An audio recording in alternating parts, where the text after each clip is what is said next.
Good afternoon. Good afternoon. All right. Good afternoon. Yeah, thank you. Energy. Let's get some energy because this is going to be an interactive session, okay? So we're going to need a little bit of energy to help me out here.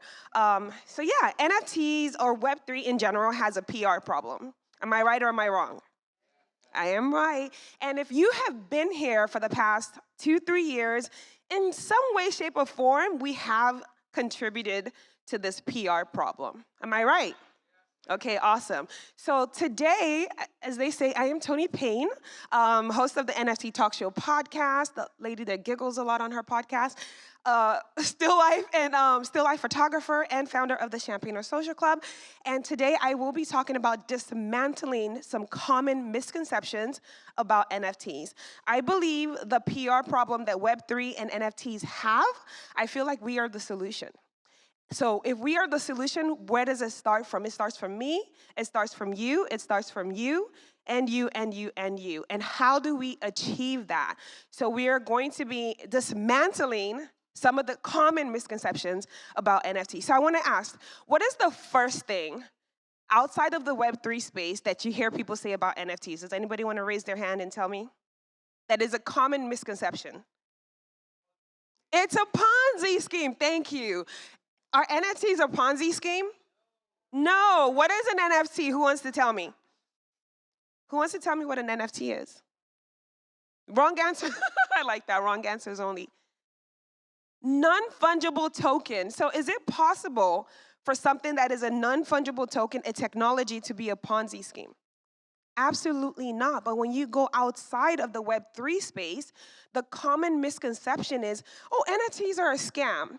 NFTs are a Ponzi. And I'm like, that is an incredible technology, that it's a scam and a Ponzi. And I use this example. I tell them, look, if somebody sends you a scam email and you fall for it, are emails a scam?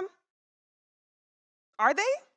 Emails are not a scam because emails are technology, right? So yes, we can have bad players using the non-fungible token NFT, right, to do other things like scamming, like Ponzi's, like rug pulls. We are familiar with a rug. If you've ever been rugged, raise your hand. I'm gonna raise like 10 hands. We have all been rugged, right? Well, most of us have been rugged. But does that make NFTs bad? Absolutely not. So how does it start? It starts with us. We're in Web3. We understand the technology, right? And it's up to us to start tackling these common misconceptions outside of the Web3 space. We don't just let them assume, oh, well, it's a Ponzi scheme. Okay. No, we don't do that. We explain to them, like, look, NFTs, non-fungible token, it's a technology. It cannot possibly be a Ponzi. So what is another misconception that you feel you have heard about NFTs? Does anybody want to raise their hand? Bad for the environment, yes, but guess what? We have a lot of blockchains that are environmentally friendly, and that's where education comes in. I feel like it is up to us to educate people and let them know this is good for the environment. This is not bad for the environment. Maybe your hairspray is bad for the environment, but this isn't, right? So if they have those notions, especially with the internet, most people would just regurgitate what they've heard. They're not sure what it is. They don't even know what it is. It's just like, well, I heard NFTs are bad, so I'm just going to say it's bad. I'm going to follow the crowd. But it is up to us to now start explaining and educating people on what NFTs are. Another misconception that I hear a lot, oh, NFTs are monkey JPEGs. Oh my God, that's my favorite actually, because I don't have a monkey JPEG and I'm here. Who has a monkey JPEG? You have a monkey JPEG. Does everybody in here have a monkey JPEG? No, but we're here in Web3, right? So obviously NFTs are not just monkey JPEGs. And I've heard another one of my favorites, there is no art in Web3. As somebody that's an artist, that always cracks me up because there is an abundance of art in Web3. There is an abundance of talent in Web3. There is an abundance of talented artists in Web3. Oh, well, when I get an NFT that's art, what do I do with it? Digital screens. There's so many things that you can do with the non-fungible token. Well, NFTs cannot be used for anything good. I know people that use NFTs to raise money for social good, right? So there's so many things that are going on in the Web3 space, but guess what? We are also at fault, and I'm gonna tell you how we're at fault. We stay in our Twitter bubble. We recycle the same information to each other. We're always telling each other the same thing. Should we be telling each other the same thing? Should we? No, we should be educating people outside of the space. I already know what a non-fungible token is. I could sit up here in front of you today and tell you, oh, well, NFTs are a non-fungible token. When you mint something on the blockchain, this is what happened. Guess what? You already know that, right? Most of us already know that. But guess who does not know that? The people out there that have these common misconceptions about NFTs. I could just take a screenshot and it's mine. My little cousin said that. I was like, just go. And he got educated about why that screenshot is not his, right? But you got to start from the ground up. Even the young ones, we have younger kids that are interested in NFTs, but then they go to school, maybe high school, for instance, right? And their friends are saying, oh, well, NFTs are a scam.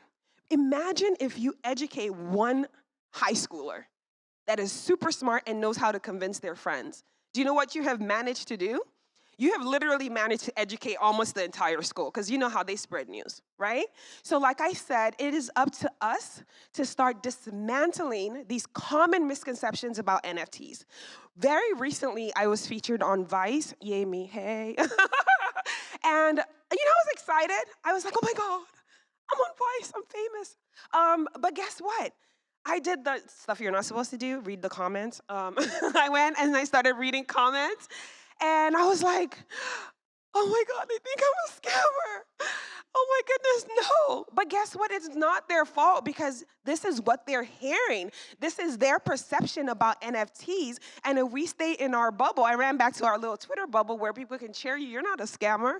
I probably should have, replied to some of the comments about why I'm not a scammer and why art actually can be minted on the blockchain and purchased and have value, right? So, there just so many things that we need to start tackling. And again, like I said, it starts with us. It starts with you, every single one of us in here telling one person, right? What's the best form of advertising? Tell me. Word of mouth. You are brilliant. Thank you. Word of mouth. And when we start spreading the good word, right, about NFTs, it might take some time. Yes, you're going to have non-believers. Yes, you cannot change the whole world's view on NFTs, but you will change some minds. I'll give you a good example. So I host the NFT Talk Show podcast, like I mentioned earlier, and we decided, thank you, and we decided to start doing TikTok. You know how TikTok is, right? When you start TikToking, get ready for the bad comments. And I was prepared. And I had posted something, and somebody came in with the whole NFTs are a scam. And I took my time to educate that person. By the time I was done, he had no comeback. He was like, oh, I didn't see it this way. But imagine if I took it personal and I was like, oh, well, you're calling us scammers. And no, you just have to take your time and educate people. And don't think they're coming from a place of malice or a bad place.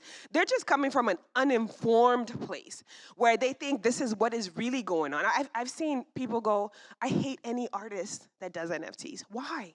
They can't tell you why.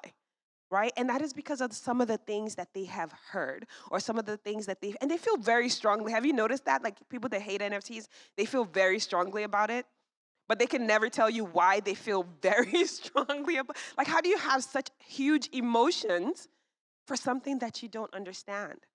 But that is how the world works, right? A lot of times, ignorance can be very, very powerful.